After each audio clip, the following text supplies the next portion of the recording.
मोहम्मद साहब ने एक नया संविधान लेके आया, यानी कि दीन लेके आया। कौन से संविधान में मूर्तियों को और मस्जिदों को, चर्चों को गिराने की बात होती है भाई? ये मोहम्मद साहब का मैं बता रहा हूँ ना, वो हुआ कैसे। मतलब मोहम्मद क्या आप साहब के सुन कॉन्स्टिट्यूशन में आप ये मानते हैं कि मोहम्मद साहब के जी, कॉन्स्टिट्यूशन में मूर्तियों को, दूसरे की इबादतगाहों को तोड़ना है?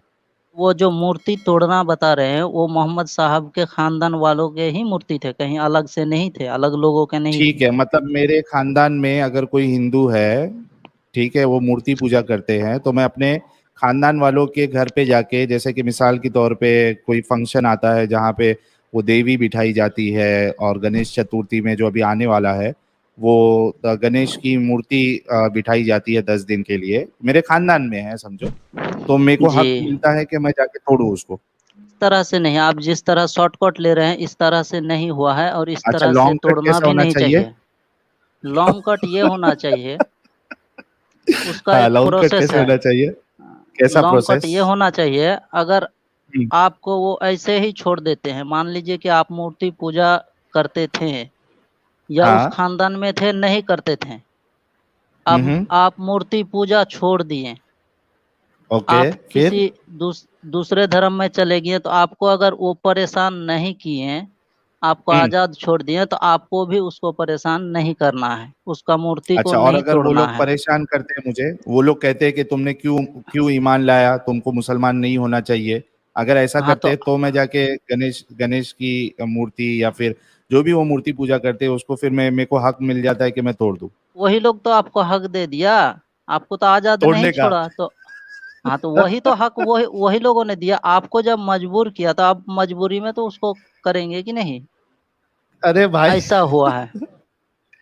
अब मैं ये बोल रहा हूँ कि जैसे साहिल भाई ने इस्लाम छोड़ दिया, ठीक है, उन्हें बहुत सारे मुसलमानों द्वारा परेशान किया जा रहा है।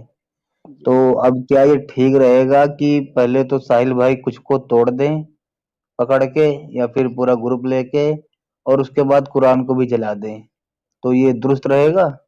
ये एक आदमी तो कुरान को जला नहीं सकते हैं और 4-6 आदमी को मार नहीं सकते हैं। मान लीजिए कि मार दिया, 10 तो लोग लेके गए हैं। उसका हक बनता है, वो उसका यह हक बनता है कि वो हम्म, उसका कुरान भी जला दे उस घर का, अरे क्योंकि भाई, उन्होंने तुम तो उसको बड़े परेशान महान किया। इंसान हो।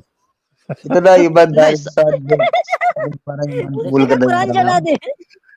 हाँ, ये तुम तो महान अगर इंसान हो। ये सबके लिए हक है ना, ये एकदम सही, सबका हक एकदम है। बड़े ईमानदार हुआ भाई आप, मैं आपकी तारीफ जिस करता हूँ। जिस तरह से जाके आप ले रहे ब्रिटिश हैं में कि कुरान मोहम्मद जलाओ। साहब ने तोड़ा, यार हंस क्यों रहे हो। नहीं, आंसर नहीं, हमको अपने आप ही आ रही है। हाँ, तो हक बनता है, अगर आप लोग पावर में आते हैं, हाँ, मान लो कल को 1 साल 2 साल 100 साल, जैसे मोहम्मद साहब बाद में पावर में आए, एक संविधान लागू किया, उसका हाँ, एक जो है कि पूरा सारे जगह में वो कब्जा कर लिया, तो उसका ये हक बनता था ना कि अपना संविधान लागू करे, और जो पहले से संविधान चली आ रही थी उसको खत्म करे। तो आप लोग को भी हक बनता है कि आप लोग अपना नया संविधान लागू करे, और जो पीछे से चली आ रही उस संविधान को आप लोग खत्म कर दें। एमडी भाई देखो, मैं ऊपर वाले का बहुत शुक्रगुजार हूँ कि गलती से भी आपका कैमरा चालू नहीं हुआ है। नहीं तो क्या मैं होता। बहुत शुक्रगुजार ऊपर वाले का, हकीकत बता रहा हूँ, वरना आपकी जान के पीछे बाकी जी, ईमान वाले पड़ जाते। ईमान वाले। जी। अच्छा, हक बात करने पर ईमान वाले मार देते हैं, अब पीछे पड़ यकीन ना जाते हो हैं। तो कैमरा, ये कैमरा यकीन ना हो तो चालू कर दो, कैमरा लेकिन चालू कर दिक्कत दो। ये है कि आप जैसे अच्छे इंसान को खो देंगे हम लोग, दिक्कत ही यहाँ पे ये है। हाँ, हम नहीं चाहते कि आप कैमरा चालू करो, ये हम आपकी जान को जो है मुसीबत में नहीं डालना चाहते। हाँ, जी, तो जो मैंने बात की वो हक बात की ना। बात हक बहुत थी बहुत ना, बात। लेकिन देखो, ओशो ने कहा था कि ये जो समाज है ये सोए हुए लोगों का झुंड है, और सोए हुए लोग जागे हुए इंसान को बर्दाश्त नहीं करते। तो हाँ, ये जो ऐसा ही आपने होता हक हर। बोल दिया है ना, इसके चक्कर में आपको, यकीन मानिए, बस आप आगे भी कभी अपना कैमरा चालू मत करना भाई, ये आपसे गुजारिश है। ये हर दौर में होता है ना भाई, जब पुरानी अच्छा, आप होती वाकई है में तो कुछ मुसलमान लोग है क्या? जाग जाते हैं। जी। एमडी हयात भाई, आप वाकई में मुसलमान हैं? जी, मुसलमान हूँ। सूरह फातिहा पढ़ के सुना सकते हैं?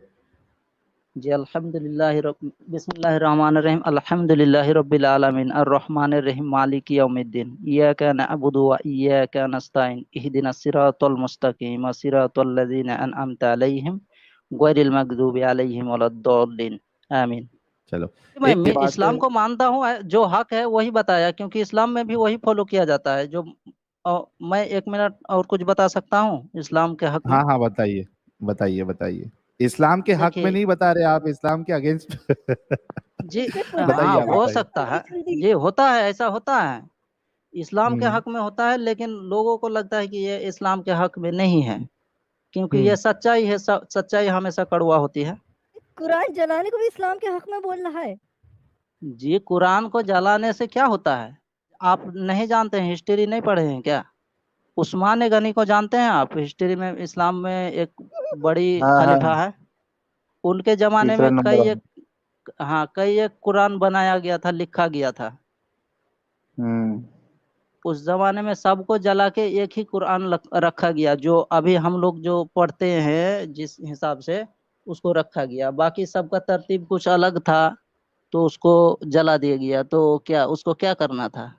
बात तो आपकी सही है भाई, मैं सही में एकदम आप पॉइंट वाली बात बोली।